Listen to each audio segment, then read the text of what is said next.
Kiku One Piece Player. Bonjour et bienvenue sur You Card Game. Merci d'être présent avec moi pour ce nouveau deck profil. Et aujourd'hui, je vais vous parler du Zoro OP01.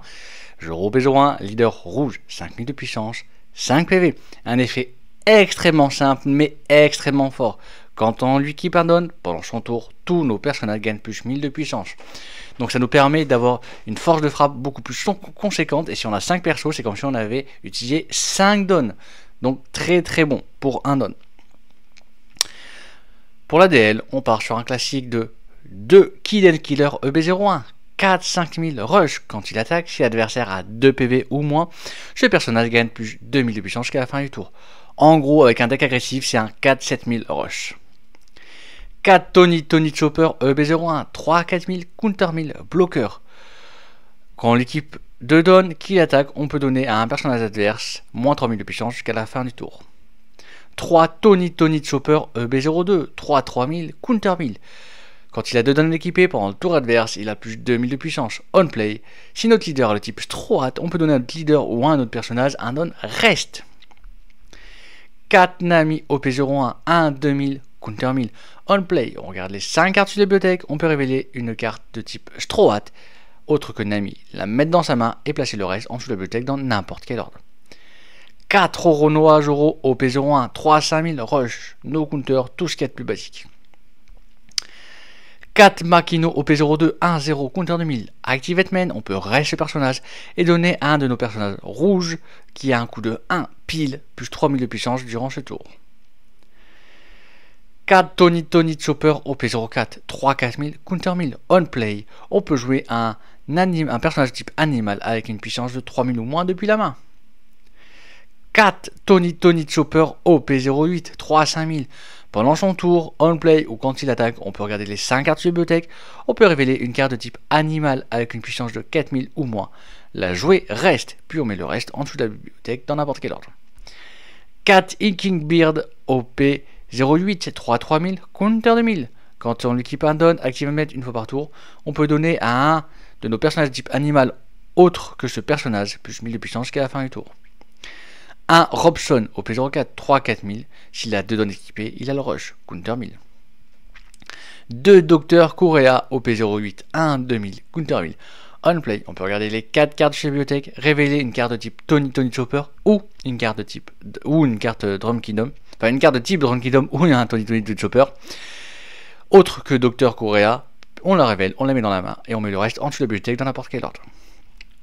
2 Shandy ST21. 2-3000 counter 2000. On play, on peut choisir un personnage type 3 avec une puissance de 6000 ou plus. Et jusqu'à la fin du tour, si ce personnage attaque, l'adversaire ne pourra pas activer de bloqueur. 4 Monkey D. Luffy ST21. 5-6000 rush. Quand il attaque, on peut donner à un personnage ou notre leader un don reste. 4 Shut Up I'm Con With You B01. Pour un counter, on peut regarder les 5 cartes de la bibliothèque et mettre un personnage de type animal de coup de 3 ou moins en jeu. Puis on place le reste en dessous de la bibliothèque dans n'importe quel ordre. Un Diamond Jumble, on peut choisir un leader ou un personnage de type Straw Hat. Puis, dès qu'il attaquera, ce personnage ou ce leader ne pourra pas être bloqué par l'adversaire. Enfin, l'adversaire ne pourra pas activer de bloqueur. Et on finit avec 4 Gum Molgun ST21. Pour 4, on peut donner à un personnage adverse moins 5000 de puissance durant ce tour. Puis si on a un personnage avec 6000 de puissance ou plus, on peut KO un personnage adverse qui a 2000 de puissance ou moins. Trigger activate this main effect. Zoro, c'est un deck ultra agressif. Ça signifie tu veux go first. Alors, ça peut aussi go second, c'est pas mauvais en go second, mais il va falloir une main différente. En fait, en go first, tu vas vouloir avoir dans tes mains genre des Tony Chopper très rapidement, Nami qui va chercher Tony Chopper, ou Dr Correa qui va chercher Tony Chopper. Tu le veux absolument dès le départ dans ta main, ce Tony Chopper là, ou ce Zoro, tu vas partir sur ce type d'agression là.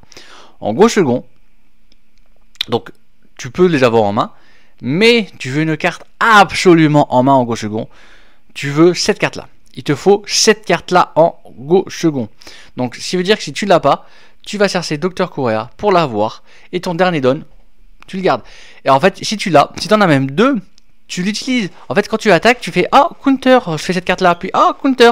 Et en fait, en go second, tu peux par exemple jouer 2 Tony Chopper, ce qui fait que quand tu vas attaquer, bah à ton prochain tour, tu auras 3 attaques. clairement.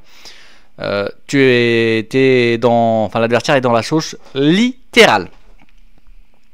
Vraiment clairement. Moi ça m'est déjà arrivé, je vous dis clairement, j'ai affronté un Zoro dans les débuts, j'ai attaqué, il avait 2 down up, il a fait shut up, il m'a mis 2 Tony Chopper en jeu.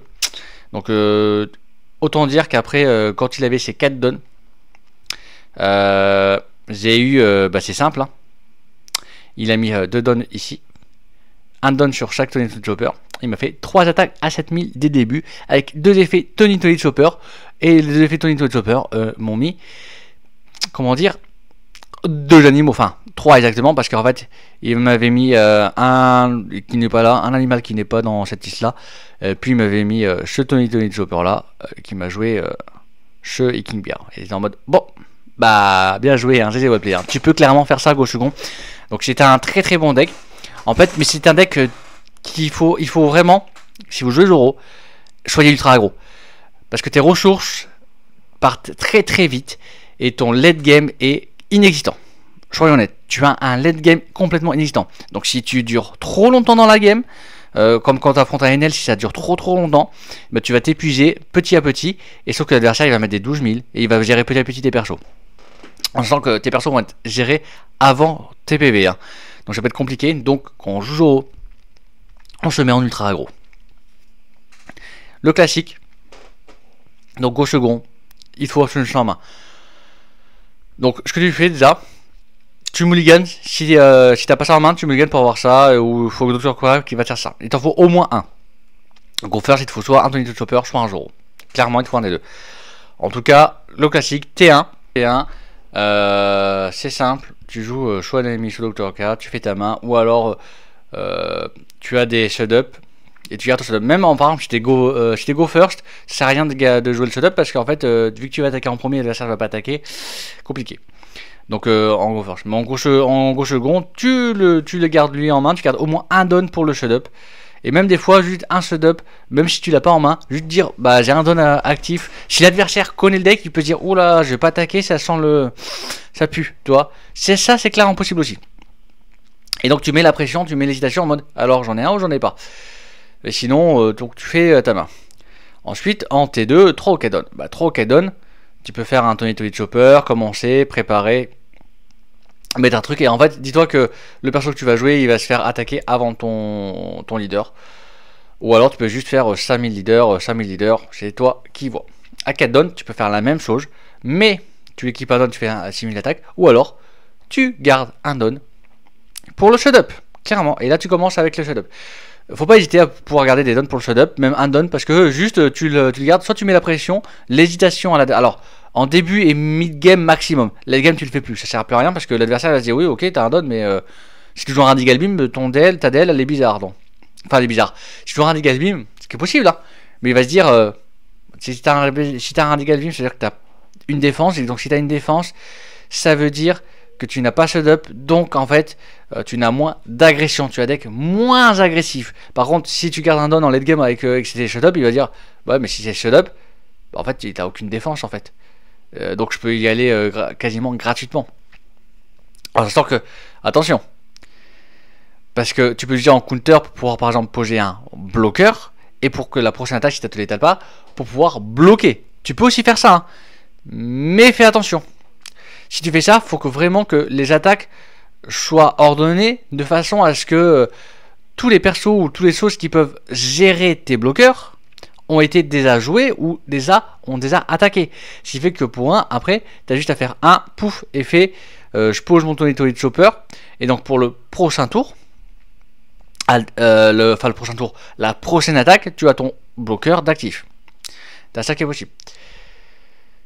On va passer au T3, 5 ou 6 dons. 5 ou 6 dons, bah, c'est pareil. Là, tu peux clairement commencer, tu peux clairement faire un Tony Chopper, refaire un Zoro. Et là, dans tous les cas, tu vas pouvoir mettre un don sur Zoro et faire des grosses frappes. Parce que à 5 dons, tu as peut-être encore un Tony Chopper, tu as peut-être encore un Zoro actif, tu peux attaquer.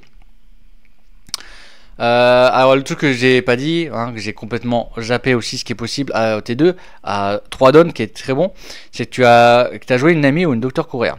Tu joues une Makino pour un effet de Makino, tu mets plus 3000 à ta Nami ou ta Docteur Arca et je fais 5000. 5000, il te reste 2 dons. 2 dons, tu mets 1 don sur Joro, elle passe à 6000. Ensuite, tu mets un don sur Nami, par exemple, et elle fait une attaque à 7000, une attaque à 6000. Ça, c'est vraiment possible dans certaines situations. En gros second, tu peux faire exactement la même. Il te reste un don, et en fait, en gros second, tu peux faire une attaque à 7000. Tu peux faire 2 attaques à 7000. Une 7000 avec Nami, une 7000 avec Leader aussi. Également. Il y a ça aussi de possible. Il faut toujours avoir ce type de stratégie là également en tête au cas où que vraiment l'adversaire commence à être trop agressif, tu as eu une mauvaise défense, une mauvaise sortie et que tu es en mode ok, va falloir que je trouve une autre solution d'agression. Bon, sinon voilà, on revient aux 5 Osidon. Donc 5 Osidon, tu as tous les combos classiques et sinon tu as le Luffy et tu commences à agresser avec Luffy. Surtout qu'avec Luffy, si tu mets 5000 pour 5 dons, tu fais t'attaques avec lui à 6000, effet tu mets un don sur Joro, il attaque à 7000, ton leader attaquera à 6000, et par exemple, grâce au don que tu as mis, bah, tu vas peut-être pouvoir avoir t'as peut-être un Tony Chopper encore, t'as peut-être un Hiking Beer, t'as peut-être ce Tony Chopper là qui a été joué, en fait t'as peut-être d'autres attaques à 5000 derrière qui peuvent, et donc commencer une grosse agression. Et à Sidon, t'as la même chose, sauf que t'as un don supplémentaire à répartir, soit sur ton leader pour une attaque à 7000 leader, soit où tu veux. Ensuite, tu as 7 ou 8 dons, 8 ou 9 dons pour le T4. Bah, le T4, c'est exactement les mêmes plays. En fait, il faut que tu partes dans l'agression. En fait, il faut que tu essaies de trouver une solution pour être full agressif. Normalement, à ce moment-là, tu dois être dans le létal. Dès que tu commences à avoir tes 7 ou 8 dons, si tu n'es pas dans le létal, si l'adversaire a encore par exemple 2-3 PV à la fin de ce tour-là, à la fin de ce tour-ci, dis-toi... c'est mal barré pour toi. C'est très très mal barré. Si Enel à la fin de ce tour-ci, il a encore un PV et 2-3 persos on board, c'est très mal barré pour toi aussi. Mais, si tu affrontes par exemple des decks verts, style Smoker, style Bonnie, et qui commence à mettre un kit 8, donc, et que toi tu as un petit Luffy, tu as réussi à protéger ton Luffy, ce qui est bien. Pour 4, tu fais Gum Gum Ball.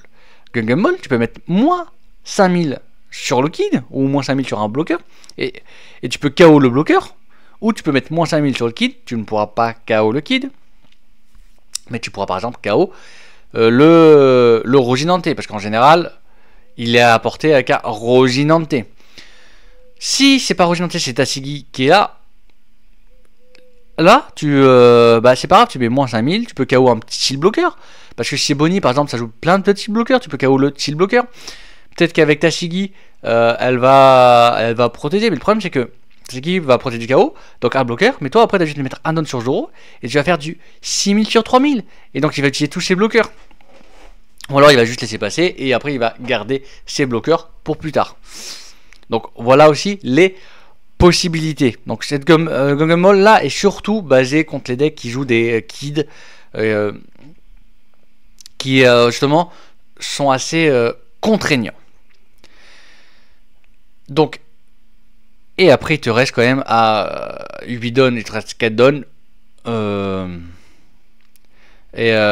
cette dons, il te reste 3 dons, tu as la possibilité de faire double jumble, parce que normalement tu es dans les finissimes, ou alors tu fous l'attaque, et l'idéal c'est qu'il lui reste 0 ou 1 PV à la fin du tour, et quand tu vas passer au T4, au 9 ou 10 dons, là, faut vraiment qu'à ce tour-ci, tu sois donc au 7 ou 8 dons, tu sois dans la dans le quasi létal, pas dans le létal mais dans le quasi létal, et qu'au 9 ou 10 dons, tu sois létal. Alors l'idéal c'est que tu létales au 7 ou 8 dons, mais là faut vraiment des leaders comme Purple Luffy. Purple Luffy tu peux clairement le létal quand tu as 7 ou 8 dons, parce que même s'il a une main, même s'il fait des choses, il se mutile pour pouvoir faire son effet, donc c'est plus simple. En fait ce genre de deck là ça devient plus simple à pouvoir létal très rapidement. Dans les decks comme Enel, faut vraiment penser, quand tu arrives à ton 9 ou 10 dons, donc il faut que tu aies le létal. T'es ce létal à ce moment-là. Donc tu n'hésites pas à faire full agression. Quitte à faire que des attaques à 5000, hein, c'est pas grave. Mais vaut mieux 5 attaques à 5000 que 2 attaques à 7000. Parce que en fait, le Enel, il va te crasser des ressources qu'il aura dû utiliser pour toi, pour pouvoir... Alors, c'est très contradictif ce que je dis, parce que je dis souvent faire des attaques à 7000. Mais face à ce genre de deck là, pourquoi faire des attaques à 5000? C'est parce qu'en fait, face à un NL, il aura des Getatsu, il aura des... et il faut savoir, dis-toi que le NL ne va quasiment jamais attaquer tes PV jusqu'à qu'il puisse te l'étale quasiment d'un coup. Ou alors que t'as plus rien en board et que il est en mode confiant, tu peux faire 3 attaques, tu peux rien faire. Mais en fait, si tu fais plein d'attaques à 5000, il va gérer des Getatsu, il va utiliser des Nami, des Nami Legacy. En fait, des cartes qui servent de base à KO tes persos. Et vu que les persos du Zoro rouge OP1 peuvent se faire KO facilement, à faire une attaque à 5000 et obliger le NL à utiliser ce type de carte là pour pouvoir se défendre, ça dit que tu as plus de chances de garder tes persos en vie. En sachant que le NL, il est jaune, 10 jaunes dit trigger qui peuvent KO des choses également, ce qui est très embêtant. Donc il ne faut vraiment pas hésiter à diquer, parce que les counters 2000, la plupart des counters 2000, par exemple si j'utilise une Nami OP11, il peut utiliser une Nami OP11, sauf qu'il va trash son PV. Enfin il va récupérer son PV en main. Et imagine, c'est son dernier PV, il aura 0 PV, parce qu'il peut, le PV d'Enel il le récupère que pendant le tour adverse. Donc en fait tu vas le forcer à réfléchir autrement. Donc voilà comment on peut appréhender le Zoro OP01. Dites-moi si vous l'avez joué, dites-moi en commentaire si vous avez joué une DL complètement différente, ce qui est possible, une des toutes premières DL ou une DL similaire. N'hésitez pas à me dire également si vous avez apprécié jouer le deck ou détesté jouer le deck, ou même apprécié ou détesté l'affronter. N'hésitez pas à faire un petit pouce bleu et à vous abonner, ça fait toujours plaisir. En tout cas, moi je vous remercie fortement d'avoir regardé ma vidéo et je vous souhaite une agréable journée.